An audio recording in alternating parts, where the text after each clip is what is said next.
Greetings, my fellow Guardians. Once again, it's your favourite time of the week. That shady salesman of the 9 is back in the tower. This time again, he's by the speaker, but by this large, an ominous kind of black doorway. Shall we have a look what he's got for us this week? Sharp intake of breath, ladies and gentlemen. This week we have the exotic sniper rifle, the Hereafter. We have Warlock's helmet, the Ram.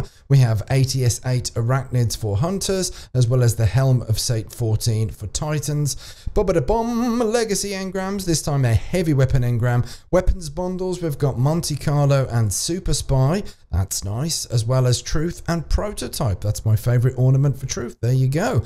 Anyway, let's jump in depth and have a look at the Hereafter. This has a special perk called the Hereafter. Obviously, crouching increases scope zoom and it makes it easier to aim under fire. Indeed it does. We have smooth ballistics, linear compensator, aggressive ballistics. Then we've got perfectionist. The magazine is refunded if all shots fired are precision kills. Then we've got snapshots, injection mold, speed reload, and finally blinding light. Precision kills with this weapon cause a bright flash that can blind nearby enemies. Question is, should you put this in your inventory? Should you collect it? Should you use it?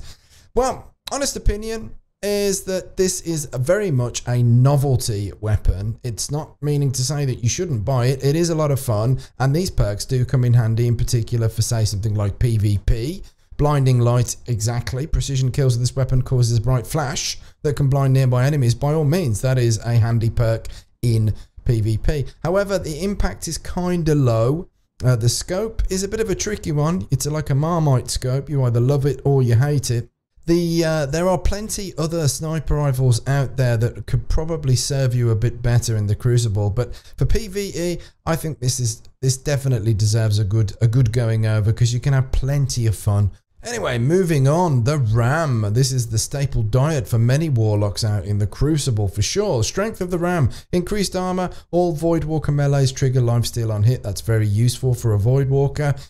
Increased discipline we've got. Increased strength on this one. This week, this is a 95% stat roll here. So that's on the discipline and strength. Then we've got hands-on, gain bonus super energy from melee kills on minions of the darkness, and second thoughts, gain bonus super energy from special weapons kills on minions of the darkness. Invigoration, gain bonus melee energy on orb pickups. So should you buy this helmet? Well, if you like to tank an obscene amount of damage in both PvE and PvP, then the Ram is most certainly a good exotic to go for. This is probably second in line as one of the most used Warlock exotics out in the Crucible as well, because this perk, the Strength of the Ram, increased armor, applies to all of your subclasses there. The Voidwalker melee's triggering lifesteal on hit is also very good, because that gives you the opportunity to use Surge, which is a great perk. You have faster reloading and handling of your weapons when you just melee someone. You don't have to kill them to get that, so adding those two together is quite handy. Also, Soul Rip, damaging an enemy with energy drain reduces cooldown and overbomb, so you get that as well as your lifesteal with the Ram. So all in all, the Ram is definitely worthy of your purchase, and I would heartily recommend picking it up this week.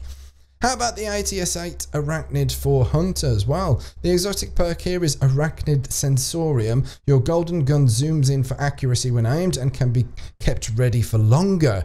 Now, we've got increased intellect, increased strength, as well as hands-on, second thoughts, and invigoration.